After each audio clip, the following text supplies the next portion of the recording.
আসানসোল দক্ষিণের বিধায়িকা অগ্নিমিত্র পলের নেতৃত্বে রানীগঞ্জ স্থানে একটি বিক্ষোভ মিছিল অনুষ্ঠিত হয়। বিজেপির বাংলা বন্ধের সময় পুলিশের সহায়তায় টিএমসির গুন্ডাদের দ্বারা বিজেপি কর্মীদের ওপর কথিত হামলার প্রতিবাদে রানীগঞ্জের ডলফিন মাঠ থেকে রানীগঞ্জ থানা পর্যন্ত বিক্ষোভ মিছিলটি বের করা হয়। এখানে বিজেপির জেলা সভাপতি বাপ্পা চট্টোপাধ্যায় এবং জেলার সমস্ত বিজেপি নেতাকর্মীরা উপস্থিত ছিলেন। পুলিশ প্রশাসনের বিরুদ্ধে স্লোগানও দেন। রানীগঞ্জ থানার পক্ষ থেকে 3 স্তরের ব্যারিকেড বসানো হয়েছিল, কিন্তু বিজেপি কর্মীরা সেই ব্যারিকেডগুলো সরিয়ে দেয় এবং বিজেপি কর্মী ও পুলিশের মধ্যে সংঘর্ষ শুরু হয়।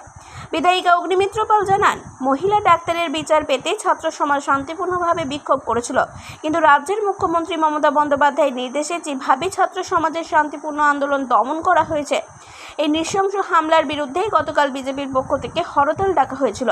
কিন্তু সেই সময়ও দেখা গেছে গোটা রাজ্যের পাশাপাশি রানীগঞ্জ পুলিশের উপস্থিতিতে তৃণমূল নেতারা বিজেপিকে আক্রমণ করে। ভারতীয় জনতা পার্টির কার্যকর্তা দীপ্তরূপ, অভিক, অনল, দেবজিৎ, বাদশাহ, সুজিত এবং প্রচুর মহিলা কার্যকর্তাদের মোলেস্ট করা হয়েছে এবং আমাদের ভাইদেরকে সাংঘাতিকভাবে মারধর করা হয়েছে পুলিশের সামনে।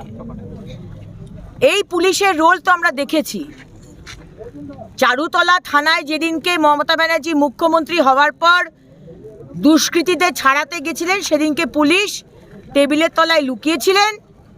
আর বিনীত গোয়েলের পুলিশ 14 তারিখ রাত্রে দেখলাম আরজি করের নার্সদের বাথরুমে লুকিয়েছিলেন। এই তো হচ্ছে আপনাদের সাহস, আর এই তো হচ্ছে আপনাদের কাজ। আপনারা যদি মনে করেন রানীগঞ্জ থানার আইসি বিকাশ দত্ত, বিজেপি এলেও ব্যারিকেড দিয়ে নিজেদের, আপনি যদি মনে করেন যে আপনার এই সামান্য ব্যারিকেডে আপনি বিজেপির কার্যকর্তাদের রুখতে পারবেন, আপনি ভুল ভাবছেন।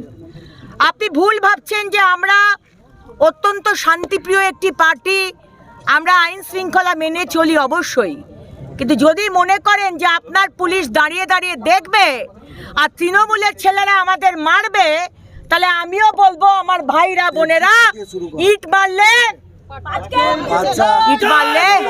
48 ঘন্টার সময়ের মধ্যে আপনি যদি গ্রেপ্তার না করেন যাদের যাদের নাম করলাম এবং যারা আমার কার্যকর্তাদের মেরেছে, তাহলে আমরা বৃহত্তর আন্দোলনে নামবো।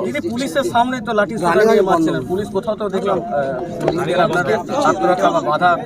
সেটা দেখতে পেলাম না, কি বলবেন আপনি? এই রানীগঞ্জের কি নাম, বিবেক বাবু না বিকাশ বাবু? বিকাশ বাবুকে কি বলবেন? ইনি তো একজন মানে কি বলবো থানার আইসি।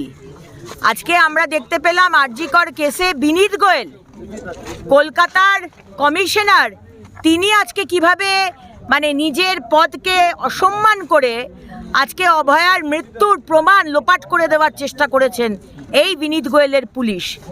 তাই মমতা বন্দ্যোপাধ্যায়ের পুলিশ যে শুধু চটিচাটা পুলিশ আর শুধু মুখ্যমন্ত্রী তুষ্টিকরণের রাজনীতি করে যাওয়া পুলিশ, এটা বাংলার মানুষেরা জানতে বাকি নেই। রানীগঞ্জ থেকে সঞ্জয় যাদবের রিপোর্ট, 99 নিউজ বাংলা।